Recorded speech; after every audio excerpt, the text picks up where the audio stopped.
Hey everyone, this is just a quick video talking about the zeros or roots of polynomials and how that's related to graphs and factors. So right now I have Desmos pulled up with the polynomial. It's in factored form. So you'll see it says y is x minus 2 times x plus 3 times x plus 1. And it's got the graph kind of already over here on the right. Now, what I want you to notice is something that we call zeros, or sometimes we call them roots. These are going to be the places where this equals 0. So this factored form, or the y, that it's equal to on the other side, where that y equals 0. So you can notice that on the graph, it's going to be right here, right at that -3, 0. It's going to be right there at the -1, 0, and right there at the 2, 0. And you'll notice the x for all of those, right? The -3 makes this middle factor 0 over here. The -1 makes this x plus 1 factor 0.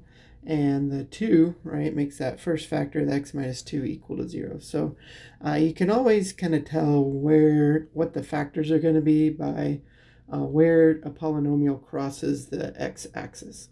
Now, this isn't all-inclusive, so there are some things that you have to worry about when we get to complex numbers, and we'll talk about that in a little bit. But any place where it does cross the x-axis is a factor that you know it's going to include. Now, there could be more factors that don't show up on the x-axis, but you're at least going to have those. The way that it crosses also tells us the multiplicity. So something called multiplicity, or how many times something is a 0. So if I go ahead and change, let's say over here, this x minus 2, instead of that being just a regular factor, let's make that squared, right? So we're going to make that squared.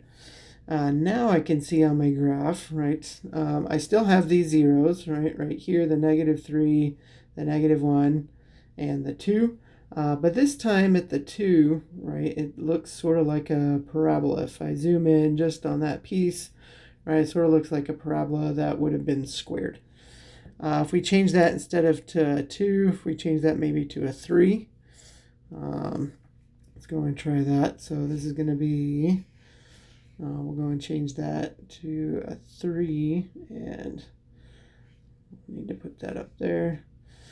So now it's going to be a cube with that guy. And again, on the graph, you can kind of tell, right, I still have all the same places where I cross the x-axis, the -3, -1, and 2. But this time, since that x minus 2 is cubed, that means there's 3 of those factors.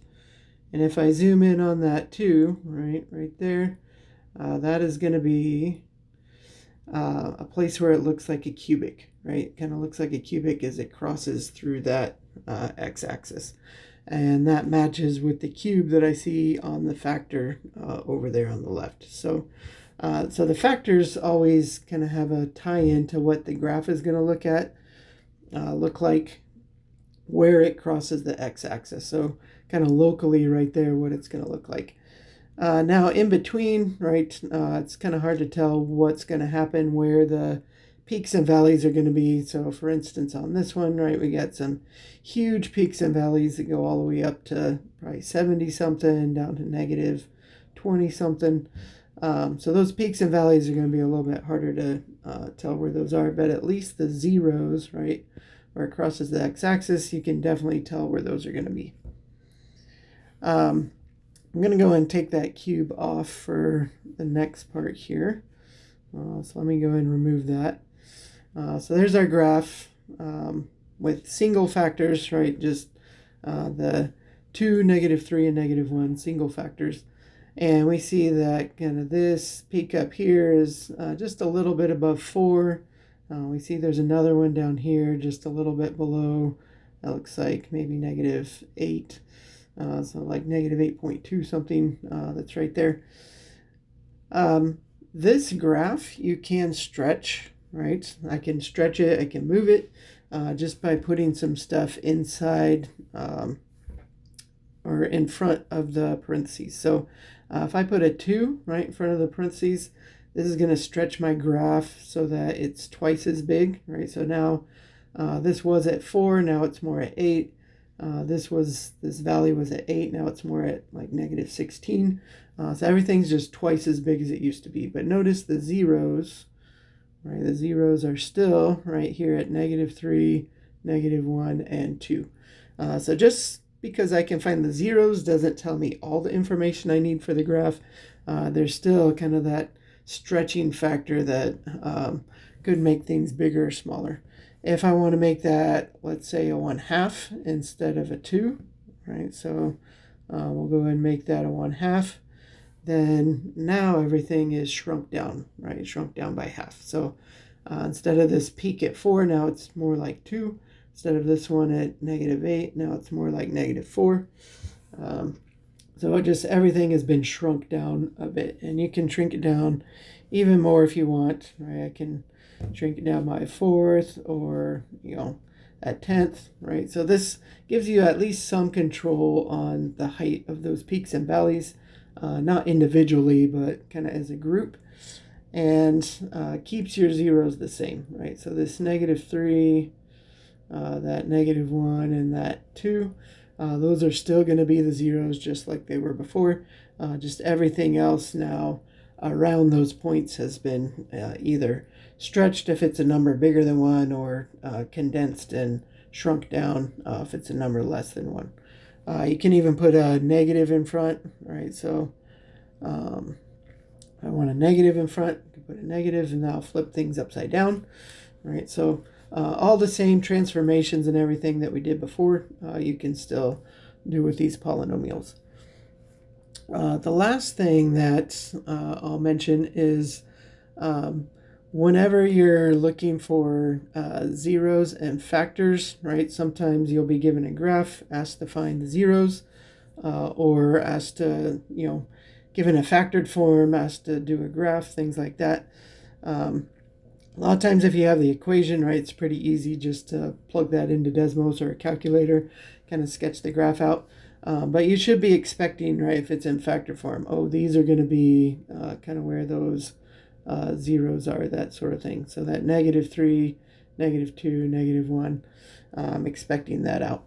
And sometimes that can also help, when I see a graph, to get me an equation off of that. So we'll do that in a different video. Right now we're just going to kind of talk about relating these things together. All right, so let's try next problem here where we'll say, let me open up notes, and we'll say something like find, right, this is a problem you'll sometimes have, find the roots or the zeros. So either one, we'll say the roots of this polynomial, right? So sometimes you'll have this function notation, right? We'll say this one is going to be f of x is x cubed minus 21x plus 20. So find the roots, or sometimes they'll say find the zeros of this, polynomial expression right here, that function. So we'll go ahead and try that. So what I'm going to do is I'm going to basically come over here to Desmos. There's a couple ways to do this, and I'll talk about that in a second. But one of the quickest ways is just to type stuff in here into either a graphing calculator or Desmos. So we'll put that in here. So we got y is x cubed. So we got x cubed minus 21x. All right, so minus 21x and then plus 20. So plus 20. And look for where it crosses the x-axis. And depending on the function, right, some of these may be really easy to see. Sometimes they're not. Just kind of depends. So this one, right, looks like it crosses at negative 5, 0. This one at 1, 0. And this at 4, 0 right there. Not wanting to come up anyway. That is a 4, 0. There we go. So that means negative 5, 1, and 4 are the zeros. So I just put those in. So the zeros or the roots, all right, either one are going to be, we could just say x equals negative 5, 1, and 4. All right, so that's it. Pretty easy when they're whole numbers. When they're not whole numbers, then it starts to get tricky. So we'll go through in the next video something called the rational roots theorem, where you can tell like fractions, if there's fractions, what those fractions should be, if it doesn't tell you already. And also a little bit later on, right, if I have a graph, trying to figure out what the equation is off of that graph. But this kind of gives you an overview of just how the equation, right, whether it's factored or not, right, translates into this. And I would say if we wanted to factor this, right, now that I know the zeros, I should be able to factor this guy into y equals, and then just factors that match the zeros. So a -5, right, that would be what causes, what factor would have a -5 as 0? Well, that would be an x plus 5. Because when I plug in -5, x plus 5 would be 0. So there's my first factor. Second factor, the next 0 is 1, so that would be an x minus 1. So 1 minus 1 would be a 0. And then the next factor, right, there's a 4, so we would have an x minus 4. All right, that would be my next one. And that would also be the last factor, right, matching with that 0 of 4. And so x plus 5 times x minus 1 times x minus 4 does give me all of the same zeros, so all of the same, factors. So basically this is the factored form of the x cubed minus 21x plus 20. So this gives us kind of a nice way to also factor some of these larger polynomials if the factors are nice. So I'll put that caveat in. This doesn't work real well when the factors aren't nice, and again we'll talk about what to do with some of those a little bit later. But if all the factors are nice, this works really well. The last thing that we'll say is you do sometimes have to worry about a coefficient in front, right? But if I multiply this all the way out, x times x times x is x cubed. There's no number in front. The original polynomial had x cubed with no number in front, so we shouldn't need to put anything in front of the parentheses. It should just match up with that, what they call expanded form versus the factored form. Both of those are going to give us the same graph and the same zeros. So that's kind of the introduction to polynomials with zeros and roots. Like I said, there's several more things to talk about, but we'll do that in future videos.